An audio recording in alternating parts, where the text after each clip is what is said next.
Hello dear students, कैसे हैं आप सभी। आई होप बहुत अच्छे होंगे। तो आज के इस वीडियो में हम क्वेश्चन नंबर 5 से सॉल्यूशन स्टार्ट करेंगे, क्योंकि पिछले वीडियो में हमने क्वेश्चन नंबर 4 तक सॉल्यूशन कर लिया है। ठीक है, अगर आपने उस वीडियो को नहीं देखा है तो उसका लिंक आपको इस वीडियो का डिस्क्रिप्शन बॉक्स में मिल जाएगा, वहां पर क्लिक करके देख सकते हैं। हमने जो ये क्वेश्चन पेपर है इसका सॉल्यूशन स्टार्ट किया था, जिसमें हमने पिछले वीडियो में क्वेश्चन नंबर 1, इसके अलावा यहाँ पर क्वेश्चन नंबर 2, क्वेश्चन नंबर 3 और क्वेश्चन नंबर 4, इन सब का सॉल्यूशन पिछले वाले वीडियो में कर लिया है। ठीक है, अब इसमें हम क्वेश्चन नंबर 5 से सॉल्यूशन स्टार्ट करेंगे। तो देखिए क्वेश्चन नंबर 5 हमारा क्या है कि ABCD एक चक्रीय चतुर्भुज है जिसके विकर्ण एक बिंदु E पर प्रतिच्छेद करते हैं। यदि कोण DBC 70 डिग्री और कोण BAC 30 डिग्री हो तो कोण BCD ज्ञात कीजिए। तो देखिए इस क्वेश्चन के लिए हमें ये आकृति दी गई है। इसमें हमें कोण BAC यानी कि ये वाला कोण 30 डिग्री दिया हुआ है और कोण DBC यानी कि ये वाला कोण 70 डिग्री का दिया गया है। तो हमसे पूछा गया है कोण BCD यानी कि ये वाला कोण हमसे पूछा गया है। तो चलिए इसका सॉल्यूशन करते हैं। देखिए इसका सॉल्यूशन हम कैसे करेंगे। सबसे पहले जो हमें दिया गया है उसको लिख लेते हैं अपने सॉल्यूशन में। तो यहाँ पर लिखेंगे दिया है, हमें क्या दिया गया है कि जो ये ABCD है ये क्या है, एक चक्रीय चतुर्भुज है। तो इसी को लिखेंगे हम यहाँ पर कि ABCD एक चक्रीय चतुर्भुज है जिसके विकर्ण बिंदु E पर प्रतिच्छेद करते हैं। यहाँ पर आप देख सकते हैं इस चतुर्भुज के विकर्ण बिंदु E पर प्रतिच्छेद करते हैं। तो यहाँ पर लिख लेते हैं। तो इस तरह से जो हमें दिया गया है उसको हमने लिख लिया कि ABCD एक चक्रीय चतुर्भुज है जिसके विकर्ण बिंदु E पर प्रतिच्छेद करते हैं, और इसके अलावा हमें कोण DBC 70 डिग्री और कोण BAC 30 डिग्री दिया गया है। अब देखिए हम क्या लिखेंगे, जो हमें ज्ञात करना है। तो यहाँ पर लिखेंगे ज्ञात करना है। हमें क्या ज्ञात करना है कि जो हमारा कोण BCD है इसका मान ज्ञात करना है। तो लिखेंगे कोण BCD, तो ये हमें ज्ञात करना है। तो अब देखिए यहाँ से हम सॉल्यूशन स्टार्ट करते हैं, यानी कि हल। तो कैसे करेंगे हम, सबसे पहले जैसा कि हमें पता है कि हमारा कोण BAC ये वाला कितने डिग्री का है, 30 डिग्री का। तो यहाँ पर लिख लेते हैं कोण BAC हमारा 30 डिग्री का है। अब देखिए जो हमारा कोण BAC ये वाला और कोण BDC ये वाला, ये दोनों कोण जो हैं ये बराबर होंगे। क्यों बराबर होंगे, यहाँ पर देखिए ये और ये कोण दोनों बराबर क्यों होंगे, क्योंकि दोनों एक ही वृत्तखंड के कोण है। यहाँ पर ये जो आप जीवा देख रहे हैं, इस जीवा के एक तरफ ये वाला वृत्तखंड हो गया और दूसरी तरफ ये वाला वृत्तखंड, तो इसीलिए ये दोनों एक ही वृत्तखंड के कोण हैं, इसीलिए ये क्या होंगे, बराबर होंगे। ठीक है, तो यहाँ पर हम लिखेंगे इस चीज को कि जो हमारा कोण BDC है इसके बराबर होगा कोण BAC, यानी कि यहाँ पर आप देख सकते हैं ये वाला कोण BDC और कोण BAC ये दोनों कोण बराबर हैं। इसका रीजन भी यहाँ पर लिखेंगे हम, एक ही वृत्तखंड के कोण। तो ये हमने रीजन लिख दिया। अब देखिए हमारा यहाँ पर अगर दोनों कोण बराबर हैं तो जितने का कोण BAC होगा उतने का ही कोण BDC भी होगा। तो इसीलिए कोण BDC हमारा कितने डिग्री का होगा, जितने का BAC है। तो BAC 30 डिग्री है तो BDC भी 30 डिग्री का ही होगा। ठीक है, तो यहाँ तक हो गया। अब ध्यान दीजिए इसमें हमारा क्या होगा कि जो ये वाला कोण है यानी कि कोण DBC और जो ये वाला कोण है यानी कि कोण BDC और जो ये वाला कोण है यानी कोण BCD, ये तीनों कोण ये एक त्रिभुज के हैं। ठीक है, तो इसीलिए हमारा इस त्रिभुज के ये तीनों कोण हैं तो इनका योग कितना होगा, 180 डिग्री। तो इसीलिए यहाँ पर हम क्या लिख सकते हैं कि कोण DBC प्लस कोण BDC प्लस कोण BCD मिलकर कितने डिग्री का कोण बनाएंगे, 180 डिग्री का। रीजन क्या लिखेंगे कि त्रिभुज के तीनों कोणों का योग। तो ये हमारा हो गया। अब देखिए हमें पता है कोण DBC, देखिए कोण DBC 70 डिग्री है तो इसकी जगह पे लिखेंगे प्लस कोण BDC, ये देखिए ये भी हमें पता है 30 डिग्री, तो इसको भी लिखेंगे प्लस कोण BCD ये हमें नहीं पता, तो इसको हम एज इट इज लिखेंगे बराबर 180। अब यहाँ से 70 प्लस 30 100 हो गया, 100 को इधर भेजेंगे, इधर हमारा कोण BCD बचेगा, तो ये 180, ये 100 इधर जाके माइनस में हो जाएगा, तो कोण BCD बराबर कितना आ जाएगा 180 माइनस 100 80 डिग्री। ठीक है, तो हमारा कोण BCD कितना आ गया 80 डिग्री, और यही हमसे पूछा गया था कोण BCD, तो ये हमारा आंसर आ गया। ठीक है, तो इस तरह से क्वेश्चन नंबर 5 का सॉल्यूशन कंप्लीट हुआ। अब देखिए क्वेश्चन नंबर 5 में ही हमारा यहाँ पर अथवा में भी क्वेश्चन दिया गया है, यानी कि चॉइस में, तो हम इसको भी कर लेते हैं। इसमें हमसे क्या पूछा गया है कि सिद्ध कीजिए कि वृत्त की समान जीवाएं केंद्र पर समान कोण अंतरित करती हैं। तो देखिए इसका सॉल्यूशन अब हम स्टार्ट करते हैं यहाँ से। इसके लिए क्या करेंगे हम कि सबसे पहले यहाँ पर एक वृत्त बना लेते हैं। तो ये हमने एक वृत्त बना लिया। अब हमसे कहा गया है सिद्ध करने के लिए कि वृत्त की समान जीवाएं केंद्र पर समान कोण अंतरित करती हैं, ये हमें सिद्ध करना है। तो मान लीजिए कि ये हमारा वृत्त है जिसकी ये एक जीवा है और एक ये जीवा मान लेते हैं। ठीक है, अब ये दोनों जीवा जो हैं ये समान है, यानी कि दोनों की लंबाई समान है। इसको मान लेते हैं AB, यानी AB जीवा है, और इसको मान लेते हैं CD। ठीक है, तो ये दोनों जीवाएं केंद्र पर समान कोण अंतरित करती हैं, ये हमें सिद्ध करना है। तो इसीलिए सबसे पहले यहाँ पर हम रचना करेंगे, इस A और D को मिला देंगे और B और C को मिला देंगे। तो ये हमारा यहाँ पर केंद्र हो गया जिसका नाम O दे देते हैं। तो इसमें हमारा एक तो ये कोण बन रहा है और एक ये कोण बन रहा है, तो इन दोनों कोणों को हमें बराबर सिद्ध करना है, क्योंकि ये दोनों जीवाएं ये दोनों कोण जो है केंद्र पर बना रही हैं, तो इन्हीं दोनों कोणों को हमें बराबर सिद्ध करना है। तो चलिए करते हैं। सबसे पहले यहाँ पर हम लिखेंगे कि जो हमें दिया गया है। ठीक है, तो यहाँ पर हो जाएगा दिया है। हमें क्या दिया गया है, हमसे कहा गया है कि वृत्त की समान जीवाएं, तो समान जीवाएं AB और CD है, यानी दोनों बराबर जीवाएं हैं, तो इसीलिए लिख सकते हैं कि AB बराबर CD। ठीक है, अब इसके अलावा हमें सिद्ध क्या करना है वो हम यहाँ पर लिखेंगे। तो लिखेंगे कि सिद्ध करना है, हमें क्या सिद्ध करना है कि जो ये दोनों कोण बन रहे हैं केंद्र पर, कोण AOB और कोण COD, ये दोनों को हमें बराबर सिद्ध करना है। तो लिखेंगे कोण AOB बराबर सिद्ध करना है कोण COD के। ठीक है, अब इसके अलावा यहाँ पर हमने रचना क्या किया है उसको भी लिख लेंगे। हमने यहाँ पर रचना किया है कि AO इसको मिलाया है, इसके अलावा BO इसको मिलाया, इसके अलावा CO और DO, इन सभी को हमने जो ये केंद्र का बिंदु था इससे मिलाया। ठीक है, तो इसीलिए इसको भी हम लिख लेंगे यहाँ पर कि हमने AO, इसके अलावा BO, CO और DO, इन सबको हमने मिलाया। ठीक है, तो ये हमने जो रचना किया था वो लिखा। अब यहाँ से हम करते हैं सिद्ध, जो हमें सिद्ध करने के लिए कहा गया है। तो हमें इन दोनों कोणों को बराबर सिद्ध करना है। तो देखिए ये हम कैसे करेंगे, इसके लिए हम ये दोनों त्रिभुज लेंगे, त्रिभुज AOB और त्रिभुज COD। ठीक है, तो इन दोनों त्रिभुजों को लेंगे और दोनों को सर्वांगसम सिद्ध करेंगे। तो लिखेंगे त्रिभुज AOB तथा त्रिभुज COD में। तो दोनों त्रिभुजों को सर्वांगसम सिद्ध करने के लिए हमें 3 चीजें दिखानी पड़ेंगी। तो पहली चीज देखिए कि जो इसका AO है और इस वाले त्रिभुज का जो ये CO है ये दोनों बराबर होंगे। तो लिखेंगे कि AO बराबर CO।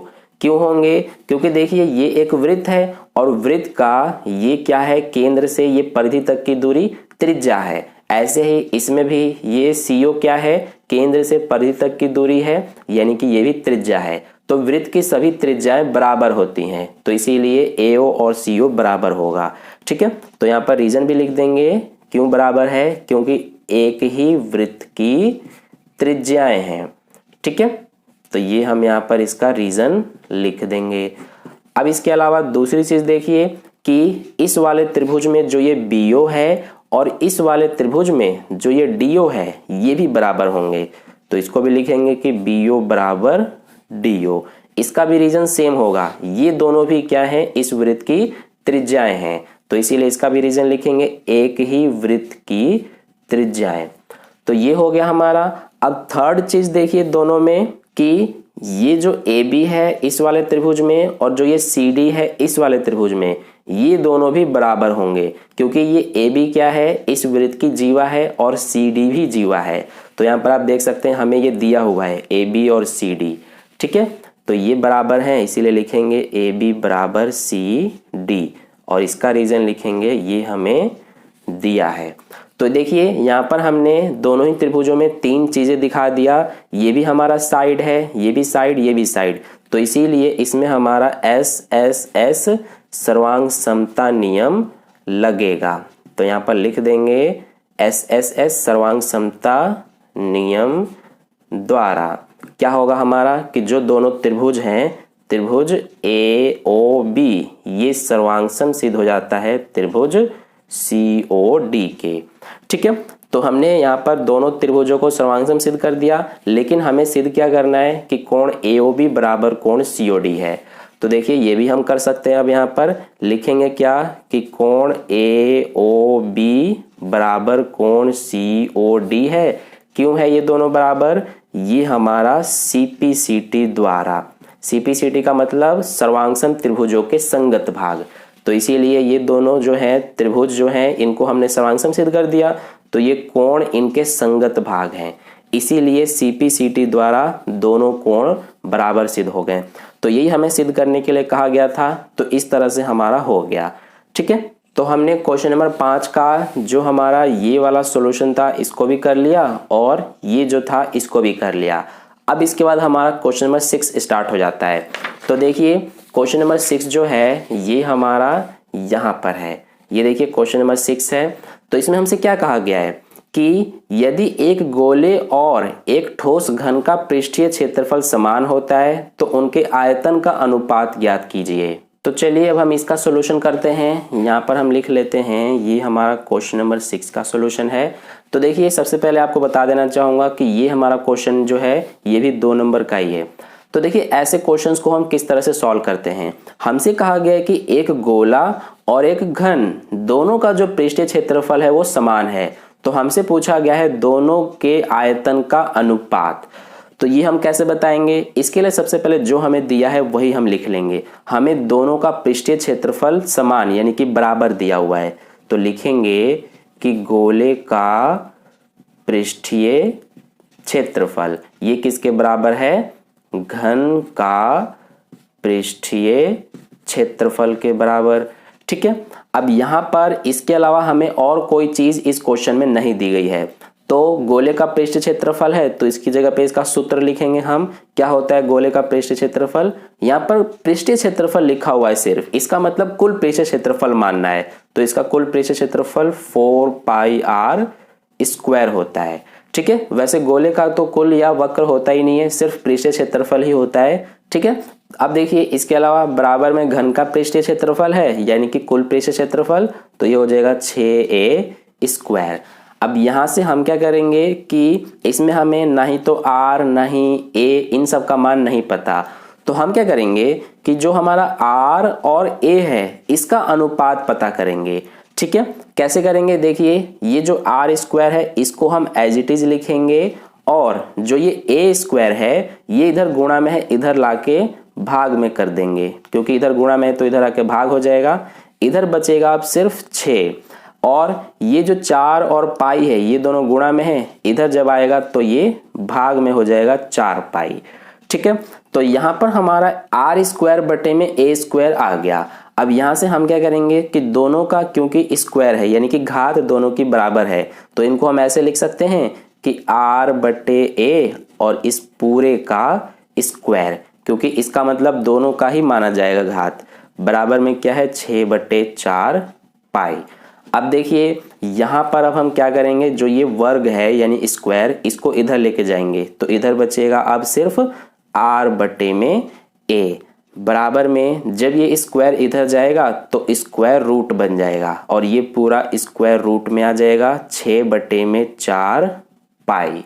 तो यहाँ से हमने क्या किया है कि हमने r/a का अनुपात निकाल लिया वर्गमूल में 6/4 पाई, अब जो हमसे पूछा गया है वो हम बताएंगे। हमसे पूछा गया है कि गोले और घन का आयतन का अनुपात। तो देखिए यहाँ पर हम लिख लेते हैं। अब हमसे अनुपात पूछा गया है तो अनुपात हम कैसे बताएंगे, इसके लिए क्या करेंगे, ध्यान देना। सबसे पहले हमसे गोला कहा गया है तो इसीलिए सबसे पहले हम गोले का आयतन ही लिखेंगे। तो ये हो जाएगा गोले का आयतन, और फिर बाद में घन का आयतन कहा गया इसीलिए घन के आयतन को नीचे लिखेंगे। तो ये हो जाएगा घन का आयतन। अब ध्यान दीजिए हम क्या करेंगे, इसमें गोले का आयतन है तो इसीलिए इसकी जगह पे इसका सूत्र लिखेंगे। तो क्या होता है गोले के आयतन का सूत्र, 4/3 पाई आर क्यूब। बटे में घन का आयतन है तो इसका सूत्र क्या होता है, ये होता है हमारा a का क्यूब। बराबर में यहाँ पर ध्यान दीजिए, अब 4/3 पाई है तो इसको तो हम एज इट इज लिखेंगे 4/3 पाई। अब ऊपर भी r का क्यूब है और नीचे भी a का क्यूब है, यानी दोनों की घातें एक जैसी हैं, तो इनको हम इस तरह से लिख सकते हैं r/a और इस पूरे का क्यूब यानी इस पूरे की घात। ठीक है, अब देखिए आगे सॉल्व करते हैं। तो ये 4/3 पाई हो गया हमारा। अब जो ये r/a है तो यहाँ पर आप देख सकते हैं इसका मान हमें पता है, r/a बराबर वर्गमूल में 6/4 पाई। तो हम इस r/a की जगह पर ये जो हमारा वैल्यू है इसको लिख सकते हैं। तो यहाँ पर लिखेंगे वर्गमूल में 6/4 पाई, और इस पूरे का क्या है, ये देखिए क्यूब है तो ये लिख देंगे। अब यहाँ से इसको ध्यान से समझिए, यहाँ पर हम क्या कर सकते हैं कि 4/3 पाई को एज इट इज लिखेंगे, गुणा में आ जाएगा ये हमारा 6/4 पाई, और ब्रैकेट में बचेगा अब सिर्फ वर्गमूल में 6/4 पाई। अब यहाँ से ये हट गया, ऐसा क्यों हुआ इसको समझिए। अब यहाँ पर वर्गमूल में 6/4 पाई का क्यूब है, इसका मतलब ये हमारा 3 बार लिखा जाएगा इस तरह से, वर्गमूल में 6/4 पाई गुणा में वर्गमूल 6/4 पाई गुणा में वर्गमूल 6/4 पाई। तो यहाँ से क्या हुआ है हमारा कि हमने ये 3 बार क्यों लिखा, क्योंकि इसकी घात 3 है इसीलिए। तो देखिए वर्गमूल 6 और वर्गमूल 6 का गुणा करेंगे तो 6 आ जाएगा, 4 पाई और ये 4 पाई जो है ये भी वर्गमूल में है तो इनका भी गुणा करेंगे तो 4 पाई आ जाएगा। इसको आप इस तरह से समझ सकते हैं जैसे वर्गमूल 2 और वर्गमूल 2 का गुणा करते हैं तो 2 आता है, ऐसे ही वर्गमूल 6 और वर्गमूल 6 का गुणा करेंगे तो 6 आएगा, और वर्गमूल 4 पाई और वर्गमूल 4 पाई का गुणा करेंगे तो 4 पाई आएगा। और ये जो है ये हमारा अकेला बच गया, इसी को हमने यहाँ पर लिखा हुआ है। ठीक है, तो आई होप आपको अब अच्छे से समझ में आ गया है। अब देखिए यहाँ पर हमारा ये जो है कटेगा, ये 2 के पहाड़े से 2 तिया 6 2 दूना 4, और इसके अलावा ये दोनों भी कटेगा, 2 एकम 2 2 दूना 4, और ये पाई गुणा में ये पाई भाग में इससे ये कट जाएगा। इसके अलावा ये 3 से 3 भी कट जाएगा। तो अब हमारे पास क्या बचा, ये बचा ऊपर सिर्फ 2, और यहाँ पर ये जो 4 है ये वर्गमूल में है। तो जैसा कि हमें पता है कि 4 का जो वर्गमूल होता है वो 2 होता है। ठीक है, तो इसीलिए हम इस 4 को बाहर निकालेंगे तो 2 बाहर आ जाएगा यानी इसके नीचे। तो अब ये वर्गमूल में क्या बचा, सिर्फ ये बचा है ऊपर 6 और नीचे पाई। तो यहाँ पर ये 2 से 2 भी कट जाएगा। तो हमारे पास अब क्या बच रहा है, सिर्फ ये बच रहा है हमारा वर्गमूल में 6/पाई। तो ये हमारा सिर्फ बच रहा है। अब देखिए हमें अनुपात ज्ञात करना था तो इसी को अब हम अनुपात में लिख देंगे, यानी कि ये 6 जो है ये भी वर्गमूल में है तो वर्गमूल 6 हो गया, अनुपात में ये जो है पाई ये भी वर्गमूल में है तो वर्गमूल पाई आ गया। यहाँ पर अनुपात का निशान क्यों आया, क्योंकि ये बटे में है, तो इसीलिए हमारा यहाँ पर जो गोले का आयतन और घन का आयतन है उसका अनुपात वर्गमूल 6 अनुपात वर्गमूल पाई है। तो यही हमारा आंसर है। ठीक है, तो इस तरह से जो क्वेश्चन नंबर 6 है उसका सॉल्यूशन कंप्लीट हुआ। आई होप आपको ये क्वेश्चन अच्छे से समझ में आ गया है। अगर आपको फिर भी कहीं पे डाउट है कोई तो आप मुझसे कमेंट करके पूछ सकते हैं, मैं आपको समझा दूंगा। काफी इंपॉर्टेंट क्वेश्चन है ये। ठीक है, तो ये होगा क्वेश्चन नंबर 6। अब देखिए क्वेश्चन नंबर 7 को सॉल्व करते हैं। तो क्वेश्चन नंबर 7 जो है यहाँ से हमारा सेक्शन बी स्टार्ट हो जाता है, खंड ब। तो इसका सबसे पहले क्वेश्चन नंबर 7 करते हैं। तो देखिए क्वेश्चन नंबर 7 में हमसे क्या कहा गया है कि 2t² माइनस टी माइनस 10 के गुणनखंड ज्ञात कीजिए। तो ये क्वेश्चन जो है यहाँ पर आप देख सकते हैं 3 नंबर का है। तो इसका सॉल्यूशन कैसे करेंगे हम, देखिए इसमें हमें ये एक द्विघात बहुपद दिया हुआ है, हमें इसका गुणनखंड ज्ञात करना है। तो ये तो आपको बहुत अच्छे से आता ही होगा गुणनखंड ज्ञात करने। देखिए कैसे करेंगे, सबसे पहले हम इसको लिख लेते हैं 2t² माइनस टी माइनस 10। तो इसका गुणनखंड हम कैसे ज्ञात करते हैं, इसके लिए सबसे पहले हम जो हमारा ये पहला वाला पद है इसका ये जो संख्या है 2 इसको लेते हैं और लास्ट वाला जो ये अचर पद है इसको लेते हैं और इनका गुणा कर देते हैं, तो ये आ जाएगा -20।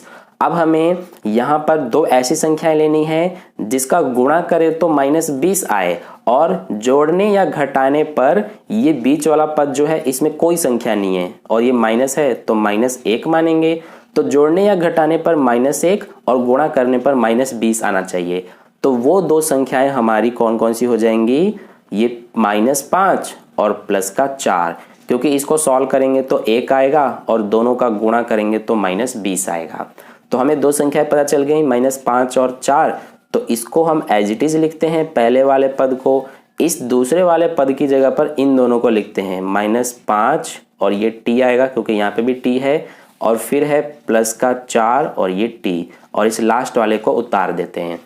अब यहाँ से हम क्या करेंगे, सबसे पहले इन दोनों में कॉमन लेंगे। तो दोनों में क्या कॉमन आ सकता है, t आ सकता है, तो इसका बचेगा सिर्फ 2t और इसमें से t बाहर आ गया तो -5 बचेगा। ऐसे ही इन दोनों में कॉमन लेंगे तो इसमें से क्या कॉमन आ सकता है, ये आ सकता है हमारा +2, तो इसका बचेगा अब सिर्फ 2t और इसमें से 2 बाहर आ गया तो -5 बचेगा। ठीक है, तो यहाँ से आप देखिए जो ब्रैकेट के बाहर है उसको हम एक बार लिखते हैं यानी t+2 और जो ब्रैकेट के अंदर है दोनों सेम इसको एक बार लिखते हैं यानी 2t-5। तो ये जो दोनों आए हैं यही हमारे गुणनखंड है जो हमें ये बहुपद दिया हुआ है इसका। ठीक है, तो इस तरह से क्वेश्चन नंबर 7 का सॉल्यूशन कंप्लीट हो गया। तो इस वीडियो में हमने क्वेश्चन नंबर 7 तक सॉल्यूशन कंप्लीट कर लिया। इसके अलावा जो बाकी यहाँ से हमारा क्वेश्चन नंबर 8 से है इसको हम नेक्स्ट वीडियो में करेंगे। ठीक है, क्योंकि ये वीडियो काफ़ी लंबा हो गया है और आप लंबी वीडियो देखते नहीं हैं, तो इसीलिए हम यहाँ से क्वेश्चन नंबर 8 से जो है अगले वीडियो में सॉल्व करेंगे। अगर आप इस वीडियो को बाद में देख रहे हैं तो उसका लिंक यानी कि क्वेश्चन नंबर 8 से जो सॉल्यूशन का वीडियो है उसका लिंक आपको वीडियो के डिस्क्रिप्शन बॉक्स में मिल जाएगा। ठीक है, वहां पर क्लिक करके देख सकते हैं। तो आई होप आपको जितने भी क्वेश्चन हमने इस वीडियो में किया है इस सैंपल पेपर का ये बहुत अच्छे से आपको समझ में आ गया है। अगर फिर भी आपको कहीं पे कोई डाउट है तो आप मुझसे कमेंट करके पूछ सकते हैं, मैं आपको समझा दूंगा। तो अगर आपको वीडियो अच्छा लगा है तो वीडियो को लाइक कर देना, अपने दोस्तों के साथ भी शेयर कर देना और अगर आप चैनल पर नए आए हैं तो चैनल को सब्सक्राइब करके बगल में जो बेल आइकन आता है उस पर ऑल नोटिफिकेशन पे क्लिक कर लेना ताकि नेक्स्ट वीडियो जैसी अपलोड की जाए उसका नोटिफिकेशन सबसे पहले आपको मिल जाए। मिलते हैं फिर नेक्स्ट वीडियो में, धन्यवाद।